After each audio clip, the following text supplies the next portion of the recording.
President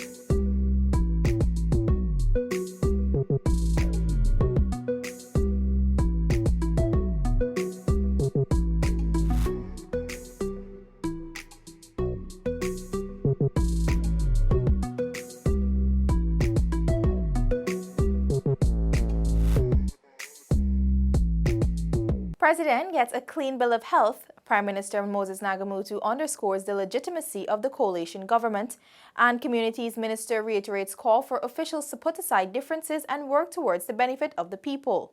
It's Wednesday, July 24. These and other stories in today's news.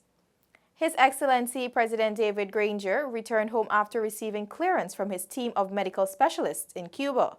The team reported that his process of recovery is satisfactory. Ambassador of Guyana to the Republic of Cuba, His Excellency Halim Majid, has further informed that the head of state's medical evaluation at the Center for Medical Surgical Investigation in Havana has been successful. President Granger traveled to Cuba on Saturday last for a scheduled medical evaluation by doctors of the center in Havana. Prime Minister, the Honorable Moses Nagamutu, has reiterated that the government is legitimate. He emphasized that the Caribbean Court of Justice ruling indicates that the President and Cabinet can operate on a different footing. The Prime Minister was addressing questions during a radio program earlier today. We are the government of Guyana. We are the legitimate government of Guyana. We are the government by law of the Cooperative Republic of Guyana, and we will continue to do those things for which we were elected until elections are held. Prime Minister Nagamutu was on the hot seat with Stan Gavaya on 94.1 Boom FM. He explained that the government has accepted the ruling of the CCJ. We have accepted the orders of the CCJ. We believe that the CCJ is our final court of appeal, and the pronouncements of the court by way of orders have to be respected and obeyed.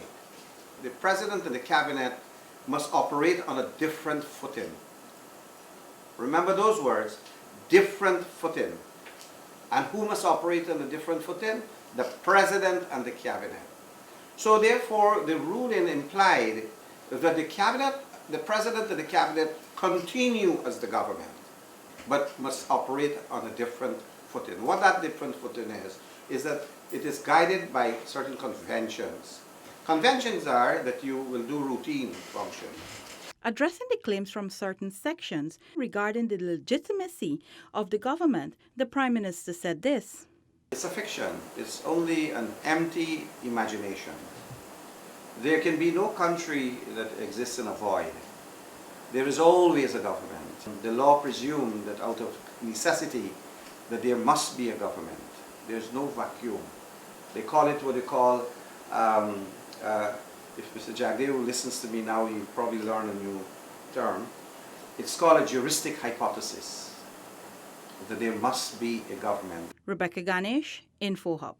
Minister of Communities, the Honorable Ronald Bolkan, is continuing calls for elected officials to put aside their differences and work for the people.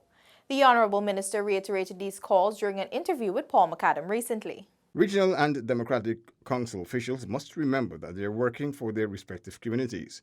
So says Minister of Communities Ronald Bolkan as he highlighted the second annual National Conference on Local Democratic Organs' fourfold objectives. To provide an update on the implementation progress since the inaugural NCLDO, which was held 1 year ago. 2, to review and prioritize the recommendations from the inaugural NCLDO 2018. Thirdly, to develop a plan of action to guide the implementation of the recommendations. And finally, to stimulate innovation through improved awareness on the role of local government in achieving local and national development. The National Congress on Local Democratic Organs takes place on July 25 and 26 at the Artichon Conference Center. The first day will see stakeholders being addressed by President David Granger and the Minister, followed by panel discussions on the various objectives. An opposition policy of non-cooperation and participation should be dismissed, Minister Bolkan says. They ponder carefully as to what could be the benefits to be gained from such an action, but rather that they have everything to gain by accepting this invitation from the central government, this offer of a partnership, and to, instead of an attitude of confrontation, to engage in a spirit of cooperation and collaboration. The communities minister urged the need to put aside politics and urged public and elected officials to work for the benefit of their communities. It is about the people and not politics, he added. One of the messages that I always try to leave with communities when I visit is that people must take politics out of the management of their communities. Priority continues to be placed on the prevention of mother-to-child transmission of HIV/AIDS.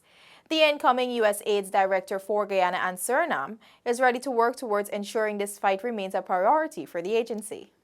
The Ministry of Public Health and the National AIDS Program Secretariat welcomed the new UN AIDS Director, who is eager to work towards combating HIV/AIDS in Guyana.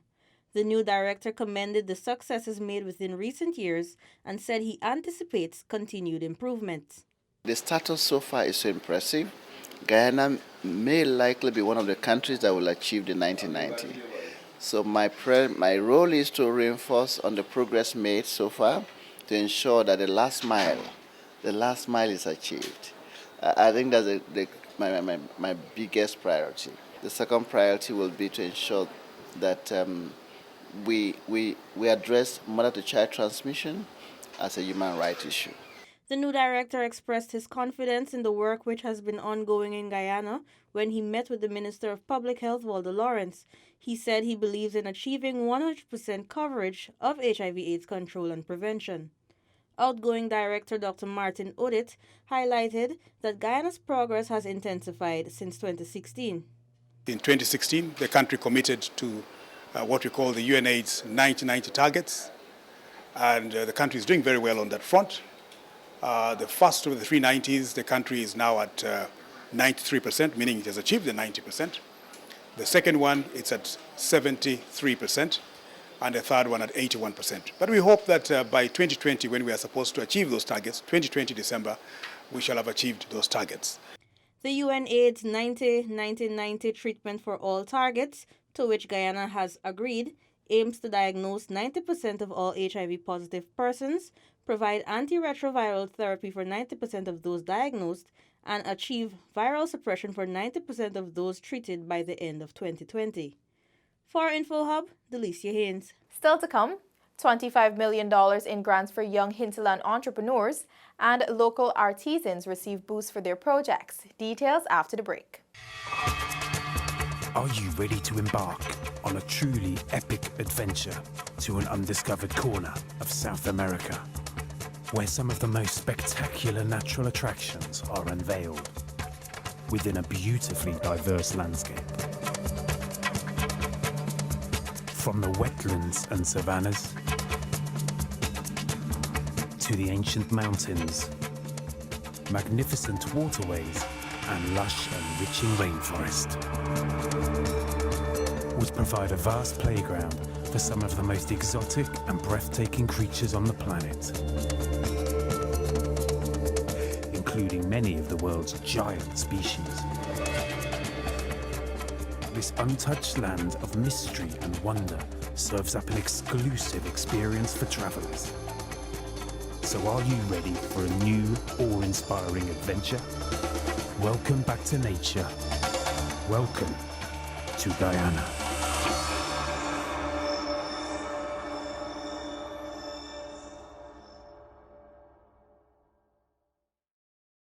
Welcome back.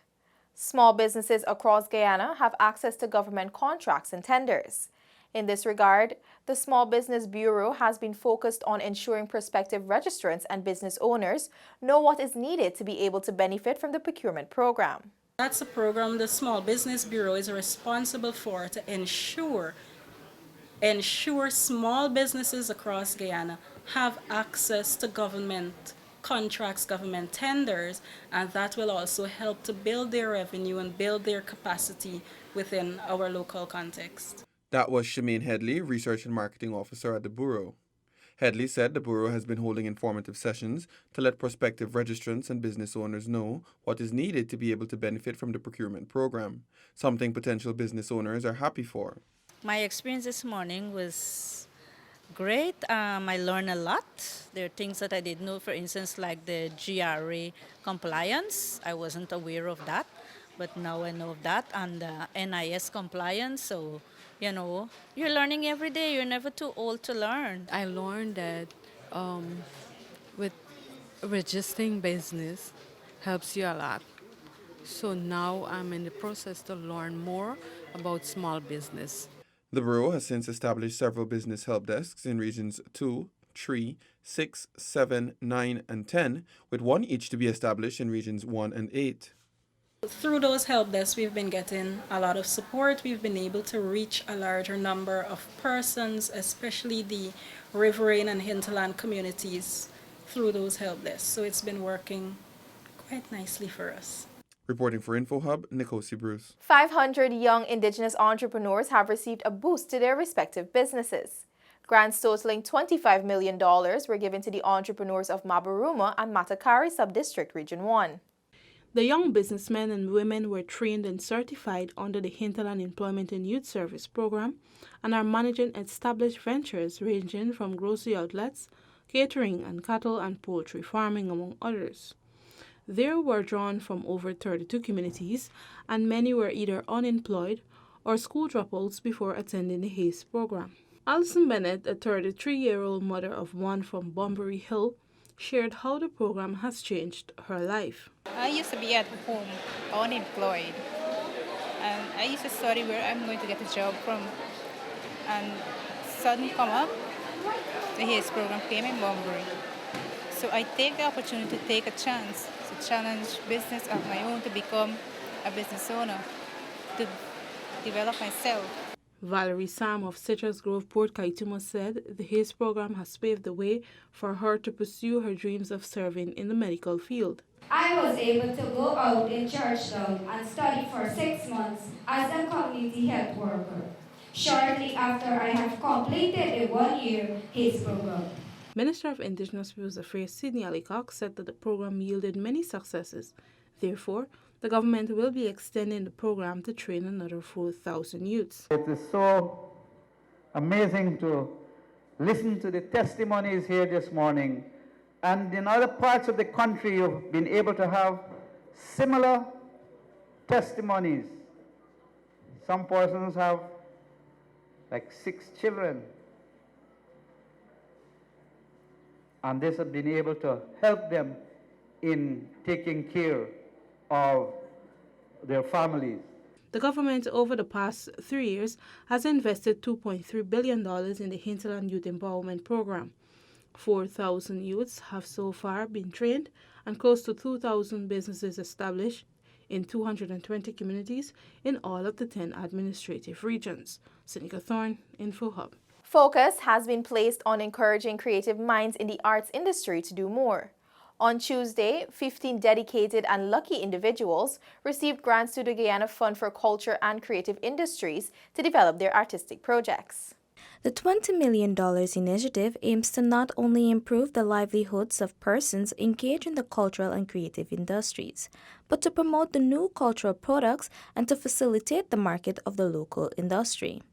Minister of Social Cohesion Dr. George Norton said that the initiative is long overdue, will help to open doors for the nation's creative minds. It is up to us to foster an environment which lends support to the artistic community by providing avenues for capacity building, technical assistance, and assistance to source funding, which will inevitably transcend into economic value for our nation.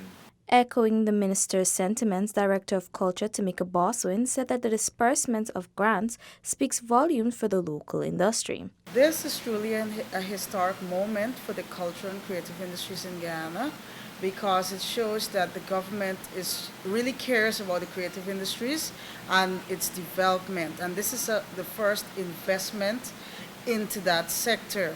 One of the lucky recipients, graphic artist Barrington Barthway, thanked the department for allowing him to do what he loves. And this here is the empowerment of cultural industries, which is translated to people who live through their art. Later that day, the department received a $1.2 million check from the Republic Bank Limited in support of its 10 Right Start Pan Minor Music Literacy program. Janelle Dummett, Assistant Communication and Public Relation Officer at Republic Bank, said that the company is pleased to continue to invest in youth development and the development of the art form. Over the years, RBL has been a key partner in the resuscitation of steel pan music, investing approximately $30 million in the development and maintenance of this art form in Guyana. Neola Damon, InfoHub. That's all for today. Connect with us on WhatsApp, Facebook, and YouTube. Much more news is on our website, dpi.gov.gy. And pop over to Instagram for the latest photo updates at DPI Guyana. Your bridge and weather reports are up next. Goodbye for now.